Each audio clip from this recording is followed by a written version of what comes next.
শুনুন, এমন অসংখ্য মুসলমান আছেন যারা বছরের পর বছর রোজা রাখছেন, কিন্তু নিজের অজান্তেই তাদের রোজা হয়তো পূর্ণ হচ্ছে না, কিংবা রোজার আসল সৌন্দর্য ও সওয়াব থেকে তারা বঞ্চিত হয়ে যাচ্ছেন। কল্পনা করুন, কেউ ভোর থেকে সন্ধ্যা পর্যন্ত ক্ষুধা তৃষ্ণা সহ্য করল, অথচ আল্লাহর কাছে সেই রোজার মূল্যই থাকল না। কত বড় ক্ষতি! নবী সাল্লাল্লাহু আলাইহি ওয়াসাল্লাম স্পষ্টভাবে সতর্ক করেছেন, অনেক রোজাদার আছে যারা রোজা থেকে শুধু ক্ষুধা ও তৃষ্ণাই পায়। ইবনু মাজাহ 1690। তাই আজ আমরা খুব সহজ ভাষায় শুরু থেকে শেষ পর্যন্ত জানব রোজা আসলে কি, কিভাবে শুরু করতে হয়, কোন নিয়তে রোজা হয় এবং কখন থেকে একজন মানুষ সত্যিকারের রোজাদার হয়ে যায়। রোজা শুধু না খেয়ে থাকা নয়, রোজা হলো নিয়ত সহ আল্লাহর জন্য নির্দিষ্ট সময় পর্যন্ত পানাহার, কামাচার ও রোজা ভঙ্গকারী সবকিছু থেকে বিরত থাকা। আল্লাহ তাআলা বলেন, হে ঈমানদারগণ, তোমাদের উপর রোজা ফরজ করা হয়েছে, যেমন ফরজ করা হয়েছিল তোমাদের পূর্ববর্তীদের উপর, যাতে তোমরা তাকওয়া অর্জন করো।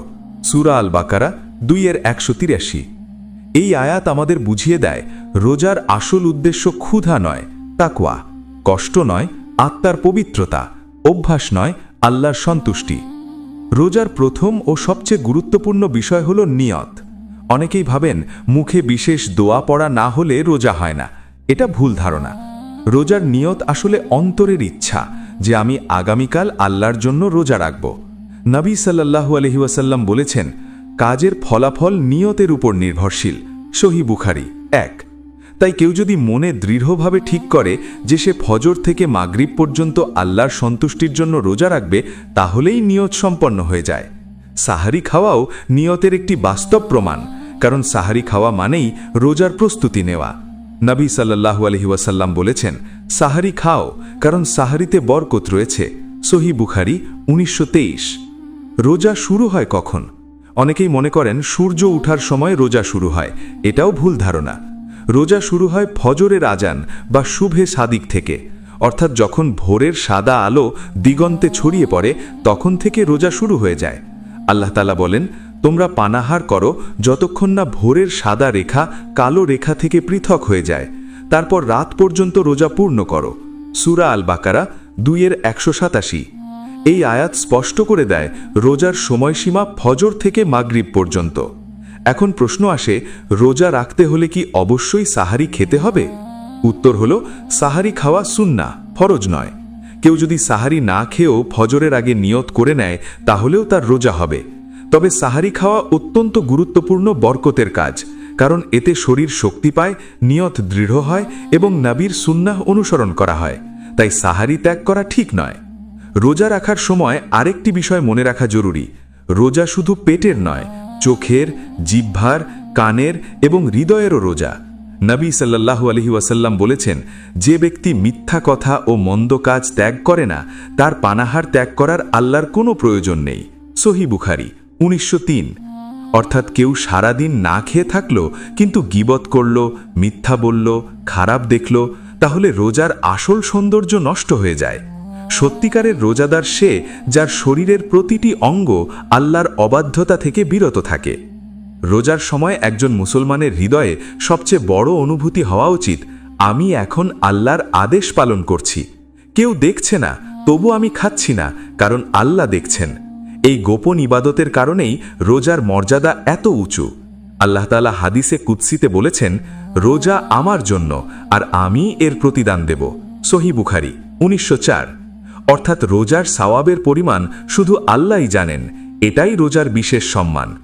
তাই আজ থেকে মনে রাখুন, রোজা শুরু হয় নিয়ত থেকে, শুরু হয় ফজর থেকে এবং পূর্ণ হয় আত্মসংযম দিয়ে।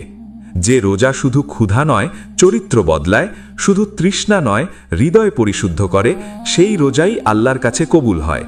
আর যখন একজন বান্দা সঠিকভাবে রোজা শুরু করে, তখন তার প্রতিটি মুহূর্ত ইবাদতে পরিণত হয়। এমনকি তার ঘুমও ইবাদত হয়ে যায়, তার নীরবতাও জিকির হয়ে যায়। একজন মুসলমান যখন সঠিকভাবে রোজা রাখার ইচ্ছা করে, তখন তার হৃদয়ে সবচেয়ে বড় অনুভূতি হয়, আমি আজ আল্লাহর জন্য নিজেকে সংযত রাখব। কিন্তু অনেকেই জানেন না, রোজার সঙ্গে কিছু দোয়া জড়িয়ে আছে, যা রোজাকে শুধু ইবাদত নয়, বরং গভীর আত্মিক সম্পর্কের অভিজ্ঞতায় পরিণত করে। রোজা শুরু হওয়ার আগে রোজা চলাকালীন এবং রোজা ভাঙার মুহূর্তে এই সময়গুলো আল্লাহর কাছে সবচেয়ে প্রিয় সময়গুলোর মধ্যে একটি। তাই এই সময়ের দোয়া শুধু শব্দ নয়, বরং বান্দা ও রবের মধ্যে ভালোবাসার আলাপ। রোজা রাখার জন্য আলাদা করে মুখে উচ্চারণ করা বাধ্যতামূলক কোনো দোয়া নেই, এটা অনেকেই জানেন না। রোজার নিয়ত অন্তরের ইচ্ছা, যেমন আগেই বলা হয়েছে। তবে মুসলমানরা সাহারির সময় একটি নিয়তের বাক্য পড়ে থাকেন, যা আসলে নিয়ত প্রকাশের সুন্দর একটি উপায়। নাওয়াইতু আন আসুমা গাদান লিল্লাহি তাআলা মিন ফারদি শাহরি রামাদান, অর্থ আমি আল্লাহর জন্য আগামীকাল রমজানের ফরজ রোজা রাখার নিয়ত করলাম। এই বাক্যটি ফজরের আগে অর্থাৎ সাহারির সময় বা ঘুমানোর আগে পড়া যেতে পারে। তবে মনে রাখতে হবে, এই বাক্য না পড়লেও যদি অন্তরে দৃঢ় নিয়ত থাকে তবুও রোজা হয়ে যাবে, কারণ নিয়ত হৃদয়ের কাজ, জিহ্বার নয়। সাহারির সময় দোয়া কবুলের একটি বিশেষ মুহূর্ত। এই সময় মানুষ ঘুম ছেড়ে আল্লাহর জন্য জেগে ওঠে, এটা নিজেই ইবাদত। তাই সাহারি খাওয়ার সময় শুধু খাওয়ায় ব্যস্ত না থেকে আল্লাহর কাছে দোয়া করা উচিত, কারণ রাসূল সাল্লাল্লাহু আলাইহি ওয়াসাল্লাম বলেছেন, 3 ব্যক্তির দোয়া প্রত্যাখ্যাত হয় না: রোজাদার ব্যক্তি যখন ইফতার করে, ন্যায়পরায়ণ শাসক এবং অত্যাচারিত ব্যক্তি।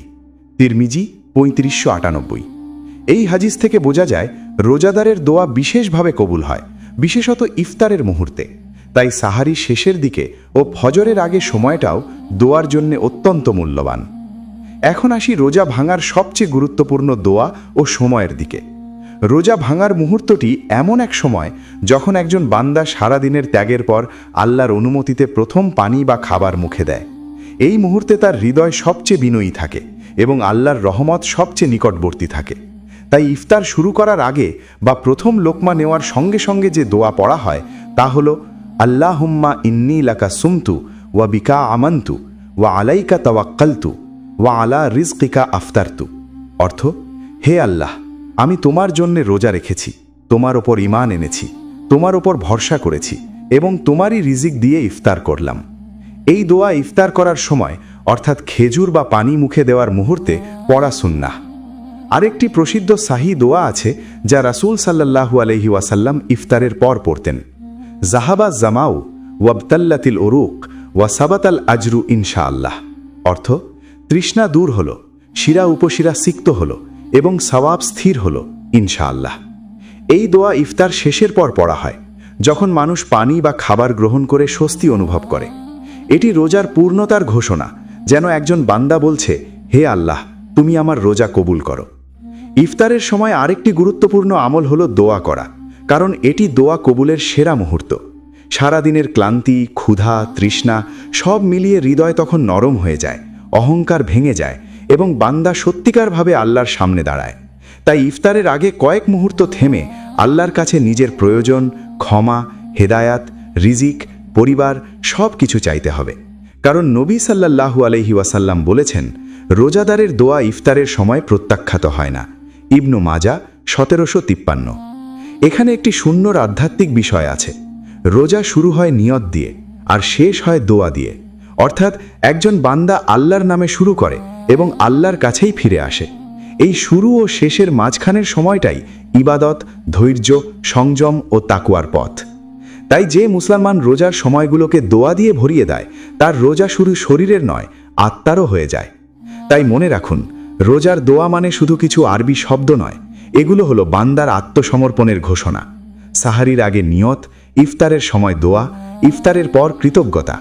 এই 3 মুহূর্ত একজন রোজাদারের হৃদয়কে আল্লাহর সবচেয়ে কাছে নিয়ে যায়। আর যখন রোজা এভাবে দোয়া দিয়ে শুরু ও শেষ হয়, তখন সেই রোজা শুধু একটি ফরজ নয়, বরং ভালোবাসার ইবাদতে পরিণত হয়। রোজা শুধু ক্ষুধা ও তৃষ্ণা থেকে বিরত থাকার নাম নয়, রোজা হলো আত্মাকে পবিত্র রাখার এক মহান সাধনা।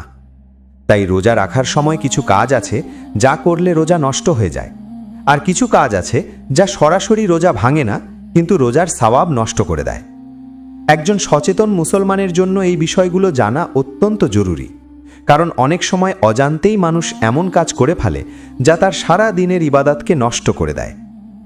সবচেয়ে স্পষ্ট বিষয় হলো, ইচ্ছাকৃতভাবে খাওয়া বা পান করা রোজা ভেঙে দেয়।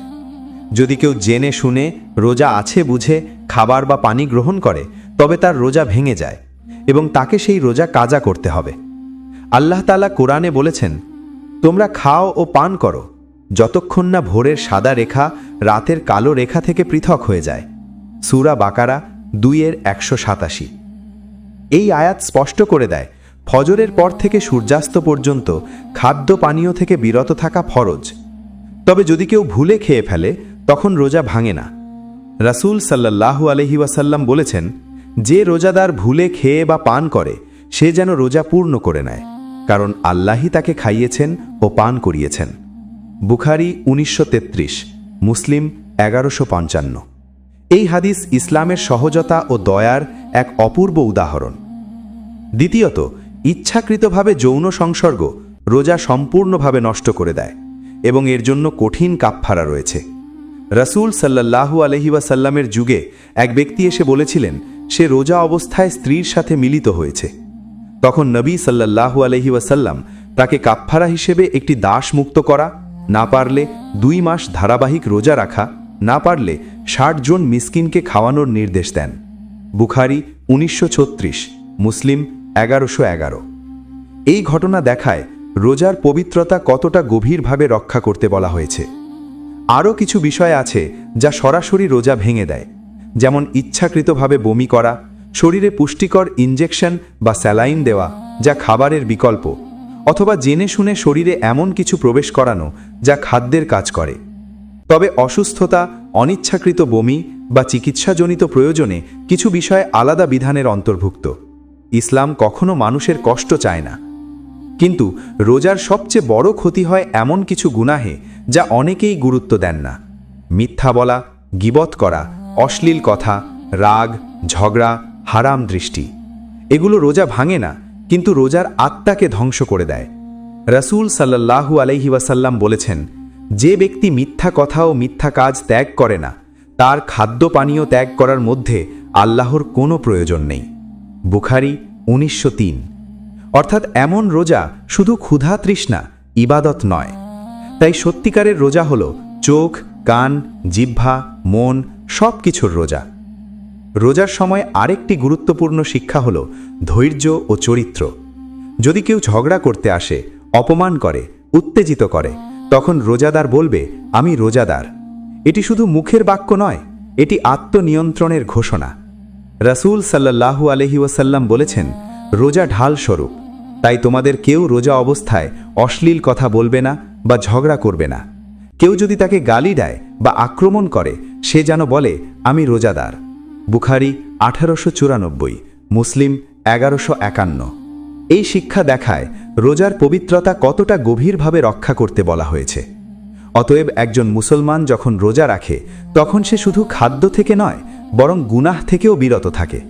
সে বুঝে নেয় এই কয়েক ঘন্টার সংযম আসলে চিরন্তন জীবনের প্রস্তুতি। ক্ষুধা তাকে দরিদ্রের কথা মনে করায়, তৃষ্ণা তাকে কেয়ামতের কথা মনে করায়, আর ইফতার তাকে আল্লাহর রহমতের কথা মনে করায়। তাই রোজা হলো দেহের কষ্ট নয়, আত্মার প্রশান্তি। যদি আজ আমরা বুঝতে পারি রোজা ভাঙার কারণ শুধু খাবার নয়, বরং গুনাহ, তবে আমাদের রোজা সত্যিকারের ইবাদতে পরিণত হবে। তখন আমরা শুধু সূর্যাস্তের অপেক্ষা করব না, বরং আল্লাহর সন্তুষ্টির অপেক্ষা করব। কারণ শেষ পর্যন্ত রোজার পুরস্কার শুধু জান্নাত নয়, রোজার পুরস্কার আল্লাহ নিজেই। হাদিসে কুদসিতে আল্লাহ বলেন, রোজা আমার জন্য আর আমিই তার প্রতিদান দেব। বুখারী 1904, মুসলিম 1151। এই প্রতিশ্রুতি এমন এক সম্মান যা অন্য কোনো ইবাদতের জন্য দেওয়া হয়নি। তাই আজকের এই আলোচনার শেষে একটি প্রশ্ন নিজের হৃদয়ে রাখুন, আমার রোজা কি শুধু ক্ষুধা তৃষ্ণা নাকি আল্লাহর সন্তুষ্টির পথ? যদি এই কথাগুলো আপনার হৃদয় স্পর্শ করে থাকে তবে এই ভিডিওটি লাইক করে অন্যদের সাথে শেয়ার করুন, যাতে তারাও রোজার প্রকৃত অর্থ বুঝতে পারে। আপনার অনুভূতি বা প্রশ্ন কমেন্টে লিখে জানান, কারণ আপনার একটি মন্তব্য হয়তো আরেকজনের হেদায়েতের কারণ হতে পারে। আর যদি আপনি এখনও নুরিফাই বাংলা পরিবারের অংশ না হয়ে থাকেন তবে অবশ্যই সাবস্ক্রাইব করে সাথে থাকুন, কারণ এই চ্যানেলে আমরা সহজ ভাষায় ইসলামের আলো পৌঁছে দিতে চাই প্রতিটি হৃদয়ে।